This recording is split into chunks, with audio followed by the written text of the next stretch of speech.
नमस्कार दोस्तों, मैं मनोज मुसाफिर साहू आपके सामने फिर से हाजिर हूँ। दोस्तों, जैसा कि आप जानते हैं, उत्तर प्रदेश में विधानसभा का चुनाव हो चुका है। अब विधानसभा के चुनाव के बाद विधान परिषद का चुनाव होना है। आपको शायद मालूम होगा कि हमारे देश में 6 ऐसे राज्य हैं जहां विधान परिषद का चुनाव होता है। उन 6 राज्यों में एक सौभाग्यशाली राज्य उत्तर प्रदेश भी है। उत्तर प्रदेश के अलावा बिहार के अलावा महाराष्ट्र के अलावा तेलंगाना के अलावा आंध्र प्रदेश और आंध्र प्रदेश के अलावा कर्नाटक, इन सभी राज्यों में विधान परिषद अभी तक अस्तित्व में है। उत्तर प्रदेश में अगर विधानसभा की बात करें तो आप सभी को नियम मालूम है कि किसी भी राज्य में विधान परिषद की संख्या विधानसभा सदस्यों की संख्या का 1/3 होता है। चूंकि हमारे राज्य में उत्तर प्रदेश में 403 विधानसभा सदस्य होते हैं, इस कारण से हमारे यहाँ लगभग 100 विधान परिषद की सीटें हैं। इस 100 विधान परिषद की सदस्य, जिसको आप विधान परिषद सदस्य बोलते हो, कभी कभी सामान्य बोलचाल की भाषा में आप इसको एमएलसी बोलते हैं। एमएलसी का पूरा नाम मेंबर ऑफ लेजिस्लेटिव काउंसिल होता है।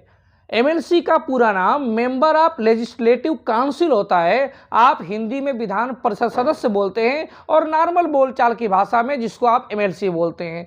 उत्तर प्रदेश में 100 विधान परिषद सदस्य मतलब एमएलसी की सीटें हैं। इस 100 में आपको मालूम होगा कि 38 सीटें का चुनाव विधायकगण करते हैं और 38 जो सीटें हैं 100 में से उसका चुनाव कौन करता है? विधायकगण। 10 सीटों को, विधान परिषद की 10 सीटों को राज्यपाल साहब मनोनीत करते हैं। 8 सीटें शिक्षक निर्वाचन क्षेत्र के अंतर्गत आती है और 8 ही सीटें स्नातक निर्वाचन क्षेत्र के अंतर्गत आती है। तो 100 उत्तर प्रदेश में विधान परिषद सदस्य की सीटें हैं, मतलब कि एमएलसी की सीटें हैं, मतलब कि मेंबर ऑफ लेजिस्लेटिव काउंसिल की सीटें हैं। इन 100 में से 38 सीटों का चुनाव विधायकगण करते हैं, 10 सीटों राज्यपाल मनोनीत करते हैं, 8 सीटें स्नातक निर्वाचन क्षेत्र के अंतर्गत आती हैं और 8 सीटें शिक्षक निर्वाचन क्षेत्र के अंतर्गत आती है। अगर हम 38, 10, 8 और 8 को जोड़ें तो ये 64 सीटें हो जाती हैं। अब 64 के बाद जो 36 सीटें बचती हैं 100 में से, इस 36 सीटें स्थानीय निकाय निर्वाचन क्षेत्र के अंतर्गत आती हैं। स्थानीय निकाय निर्वाचन क्षेत्र में 36 सीटें हैं। इसी 36 सीटों का चुनाव होना है। अब आप पूछोगे कि स्थानीय निकाय निर्वाचन क्षेत्र में कौन कौन वोट देता है, तो आपको मालूम है कि स्थानीय निकाय निर्वाचन क्षेत्र में जिला पंचायत सदस्य, बीडीसी के अलावा नगर निगम और नगर पालिका के निर्वाचित प्रतिनिधि चुनते हैं। अब जितने भी नगर पालिका, नगर निगम या बीडीसी या जिला पंचायत सदस्य लोग हैं, यही लोग स्थानीय निकाय निर्वाचन क्षेत्र के प्रत्याशियों को वोट देते हैं और उसी के आधार पे उन जीत हार होती है। अब बात ये होती है दोस्तों कि पार्टी किसको टिकट देती है। तो मैं चूंकि तेली समाज की बात करता हूँ, तो मैं तेली समाज के नाते भाजपा सरकार से, भाजपा से ये मांग करता हूँ कि बरेली रामपुर जनपद से सबसे कद्दावर नेता, लगातार उनके कैडर के नेता हैं माननीय श्री रविंद्र सिंह राठौर साहब।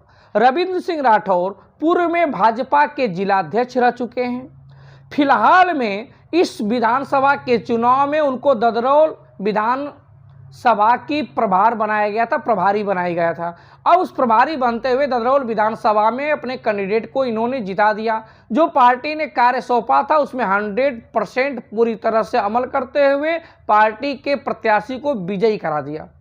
साथ ही ये बरेली जनपद के हैं, तो बरेली जनपद की 7 विधानसभा सीटों पे भाजपा प्रत्याशियों की जीत में भी इनकी बहुत अहम भूमिका रही। बहुत ही कैडर के प्रत्याशी हैं। तमाम अन्य राज्यों में भी इनको पार्टी जहां भी भेजती है जाते हैं और अपने कर्तव्य निष्ठा के साथ 100% ईमानदारी के साथ पार्टी के लिए काम करते हैं। जीवन से जब से ये राजनीति में दिलचस्पी लिए तब से भाजपा के अंतर्गत ही काम कर रहे हैं। भाजपा की विचारधारा को अपने आत्मसात किया है और भाजपा की विचारधारा के अनुरूप तमाम पार्टी जो भी जिम्मेदारी देती है उसका ईमानदारी से निर्वहन करते हैं। जिलाध्यक्ष भी रह चुके हैं, बहुत ही ईमानदार नेता हैं।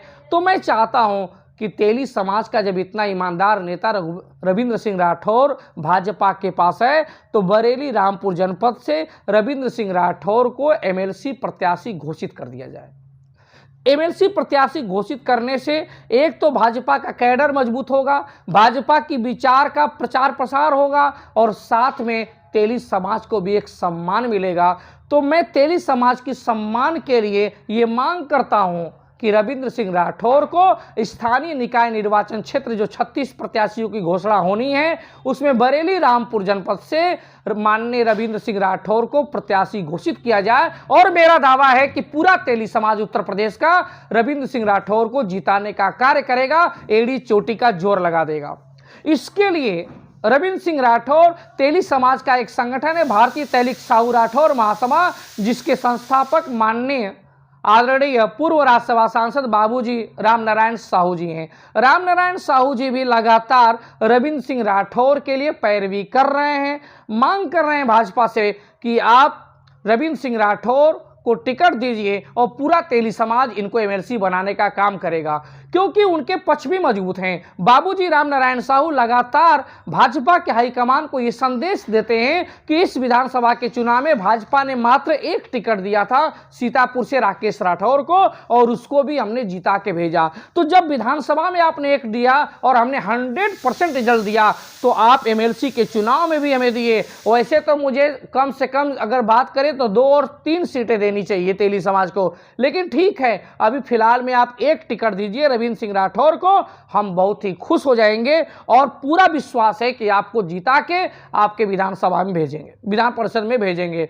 जैसा कि दोस्तों मालूम है आपको, विधानसभा का कार्यकाल 5 साल का होता है, लेकिन विधान परिषद सदस्य का कार्यकाल 6 साल का होता है। अगर हम पावर की बात करें तो लगभग विधानसभा के सदस्य के पावर बराबर ही होती है विधान परिषद सदस्य की, लेकिन विधानसभा में प्रत्येक आम जनता वोट देती है। विधान परिषद में इस स्थानीय निकाय निर्वाचन क्षेत्र के जो 36 प्रत्याशी होंगे, जिसमें मैं रविंद्र सिंह राठौर की बात कर रहा हूं, इसमें आम जनता वोट नहीं देती है। इसमें बीडीसी, जिला पंचायत सदस्य, नगर निगम, नगर पालिका के प्रतिनिधि ही वोट देते हैं। तो ये चुनाव थोड़ा सा विधानसभा की तुलना में आसान है, क्योंकि आम जनता से रूबरू नहीं होता है, और ये चुनाव थोड़ा सा उतना हंगामा भी नहीं होता है, आसानी के साथ निकल जाता है। तो मेरा फिर से भाजपा के हाईकमान से ये गुजारिश है कि निश्चित रूप से तेली समाज का मान सम्मान अभिमान रखिए और तेली समाज को इसमें भी लीडरशिप दीजिए, जिससे तेली समाज अपने को गौरवान्वित महसूस करे। मैं इसी आशा और उम्मीद के साथ कि रविंद्र सिंह राठौर निश्चित रूप से प्रत्याशी घोषित होंगे और हमारा समाज तन मन धन के साथ रविंद्र सिंह राठौर के साथ लगेगा और उनको मुकाम हासिल कराएगा और विधान परिषद में भेज के दिखाएगा। धन्यवाद।